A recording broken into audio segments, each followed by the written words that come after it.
43 minutos pasaron de las 17 y nos vamos a tener que apurar porque si no, no va a entrar todo el contenido, pero aprovecho para enviarle un afectuoso abrazo a Maximiliano Duarte, un oyente habitual, pero más que eso es un amigo, alguien con quien compartí trabajo. Sé que por estos días está muy contento por algún triunfo deportivo, así que gran abrazo para vos. Lo mismo para Daniel Castellanos, que se estuvo comunicando conmigo hoy y habitualmente nos escucha, así que también otro gran abrazo a ese locutor que es la voz institucional de Almagro.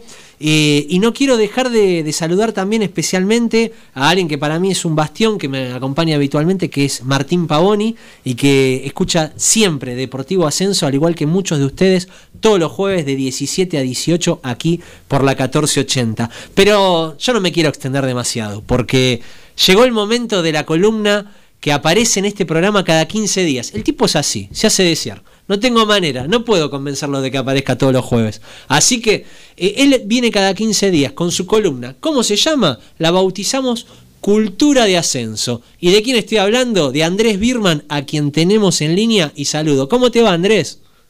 ¿Qué tal, Fabián? ¿Cómo estás? Buenas tardes.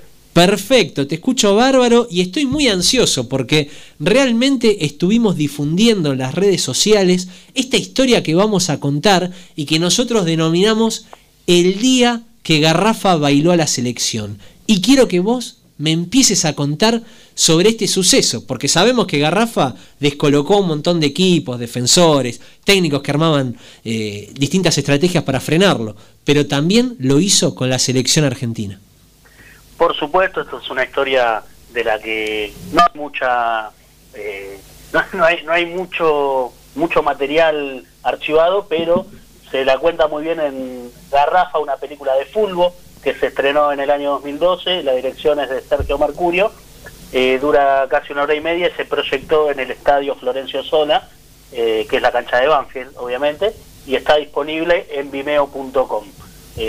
Agregamos a los saludos que mandaste también ya de paso a Nahuel Lucero, que hoy, enterado de que íbamos a hablar de Garrafa, me contó una anécdota del día que lo conoció y que tuvo un pequeño diálogo con él, así que si nos está escuchando, cosa que creo que sí, le mandamos un abrazo y estamos seguros que va a disfrutar de esta columna. Y vamos a remontarnos al 13 de febrero de 1998, día en que la selección argentina, dirigida por Daniel Alberto Pasarela, enfrentó al Porvenir, que militaba en la B Metropolitana. El partido se disputó en el predio de Seiza, que es propiedad de la AFA, y el árbitro de ocasión fue Américo Rubén Gallego, que era miembro del equipo técnico de Daniel Pasarela. Obviamente esta práctica fue previa al Mundial de Francia 98. Ahora, la pregunta, la consulta que aparece es, ¿por qué la selección jugó contra el Porvenir? Bueno, esto era algo que sucedía habitualmente porque el presidente Enrique Merela era del círculo de confianza de Julio Humberto Grondona y además encargado de selecciones juveniles. Entre los jugadores del equipo de Herli en ese momento se destacaba puntualmente uno que era pelado, medía 1,68 m. Y no era usted ni yo, digamos, ninguno de los dos calvos del equipo de Deportivo Ascenso. No, por supuesto, tenía mejores habilidades futbolísticas. Claramente. Tenía 23 años, pero obviamente aparentaba más. Y estamos hablando de José Luis Garrafa Sánchez, que había heredado el apodo de su padre, a quien había acompañado en algunas oportunidades repartiendo gas envasado, que bueno, eso se dedicaba a vender el padre de Garrafa. José Luis Sánchez había nacido el 26 de mayo de 1974, llegó al equipo de Herli en 1997, luego de debutar 4 años antes en La Ferrere, donde demostró ser un talentoso número 10 y se convirtió rápidamente en un símbolo del fútbol de Potrero, y muchísimas canchas del ascenso fueron escenario de su magia. Lo había pedido el entrenador del Porvenir, Ricardo Calabria. Textualmente le dijo a sus dirigentes: tráiganlo y somos campeones. Muy rápidamente se complementó con otras figuras del equipo como el Xavi Forestelo y Adrián González. Quien habla es Andrés Birman en su habitual columna Cultura de Ascenso, y estamos comentando, recordando el día que Garrafa Sánchez bailó a la selección argentina. Hicimos una introducción, los pusimos en tema, pero ¿sabes qué, Andrés? el público y yo queremos saber un poquito del partido. Contanos algo del partido, dale, el desarrollo. Bien, esa tarde el blanquinegro fue ampliamente superior. Garrafa convirtió un gol y metió 2 asistencias. Muchos jugadores de la selección nacional se desempeñaban entonces en Europa y obviamente que estaban fastidiosos con esta diferencia. El Toro Gallego cobraba a favor, inclinaba la cancha, pero fue derrota 3-1 para el seleccionado nacional. El Cholo Simeone preguntaba ¿quién carajo es ese pelado? Y ahí Gallardo se acercó al banco de suplentes de Calabria y le cuestionó ¿quién es este viejo? Según publicó en Tiempo Argentino Roberto Parrotino, ninguno de los dos dice recordar esta tarde de la que estamos hablando, y tampoco Juan Román Riquelme, que era muy joven en aquel momento y que formaba parte de la selección de pasarela de vez en cuando. Recordemos que en el último partido de eliminatoria frente a Colombia, que se juega en la cancha de Boca, Riquelme hace su debut en la mayor. Cristian Macedas, que también había disputado ese entrenamiento, dijo con el tiempo que posiblemente haya sido así. Cuando jugás amistosos de entrenamiento la memoria no es tan fuerte como en los partidos de verdad, pero de todos los que mencionamos, ninguno dijo recordar que haya preguntado por Garrafa, incluso nada sobre el transcurso de ese partido. Es un mito entonces este partido, en principio podemos asegurar, como también ocurre por ejemplo con el Trinche Karlovich, ¿no? Aquel legendario jugador de Central Córdoba de Rosario, que aparentemente decidió no integrar la selección argentina. Hay muchas historias, ¿no? Leyendas, pero por lo pronto hay información de ese partido. ¿Y cómo te enteraste vos y cómo se enteró la gente de lo que ocurrió en este amistoso en el cual el Porvenir, gracias a Garrafa Sánchez, bailó a la selección argentina? Bueno, hay un vínculo con la historia del Trinche Karlovich, como vos decías, quien también en algún momento enfrentó a la selección en un amistoso previo mundial, que jugó la selección de Rosario frente al combinado nacional, y hay también material sobre esto. Lo que tiene de bueno la historia de Garrafa es que se puede encontrar imágenes de lo que él era dentro del campo de juego. Los testimonios de lo que sucedió esa tarde en Ezeiza vienen, por suerte, de sus compañeros de equipo, como Rubén Darío Forestelo, quien también lo acompañó en Banfield más adelante, que decía: era lógico que nos subestimaran, pero ese día José hizo desastre.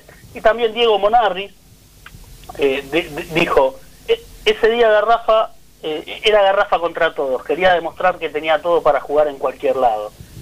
Como consecuencia de ese partido, Pasarela inventó un 4-2 que le filtró a los medios para que no se sepa cuál había sido el resultado real del partido, y Clarín publicó que los goles fueron de el Burrito Ortega, de Raúl López, que era un jugador del Porvenir que había completado la formación de la selección, Riquelme y Gallardo.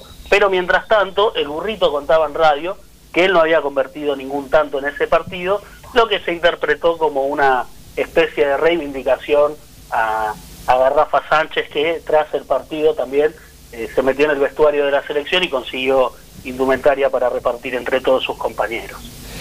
Ahora, Andrés, la duda también aparece, ¿no?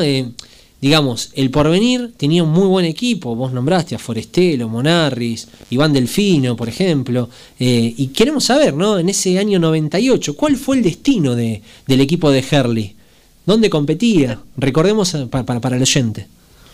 Bien, estaba en la B Metropolitana y finalmente jugó en el año, estamos hablando de 1998, en agosto, la final contra Deportivo Armenio para llegar al Nacional B. Se impuso en el global por un resultado de 6-0. Garrafa fue suplente, venía de una lesión y fue incluido en los últimos minutos para poder formar parte del equipo que se consagró. Terminó dando la vuelta olímpica con la camiseta de la Ferrer, esto también es muy recordado. Sí. Dejó un enorme recuerdo en Zona Sur y se marchó a Bellavista de Uruguay en 1999. Muy pronto regresó al país. Él dejó el fútbol unos meses también porque su papá estaba enfermo y quiso acompañarlo. Terminó firmando contrato con el Banfield, que ganaría el Nacional B de 2000, y se mantuvo en primera división hasta 2005, cuando luego de una lesión a los 31 años decidió regresar a la Ferrere, equipo en el que siempre dijo que se iba a retirar, y bueno, después de una serie de lesiones y haber perdido un poco en lo físico, creyó que ese era el momento. Lamentablemente el 8 de enero tuvo un accidente con su moto y falleció. Fue después de esto que los 3 equipos en los que él es ídolo, tanto Banfield como el Porvenir y la Ferrere, tienen un sector en la cancha, una tribuna que lleva su nombre, José Luis Garrafa Sánchez, y es uno de los emblemas de los últimos años del ascenso. Es un jugador histórico y que, bueno, como decíamos recién, está la película que cuenta su historia en vimeo.com, Garrafa, una película de fútbol. Hay algunos compilados en YouTube con parte de sus jugadas en Banfield, en Lafe sobre todo también.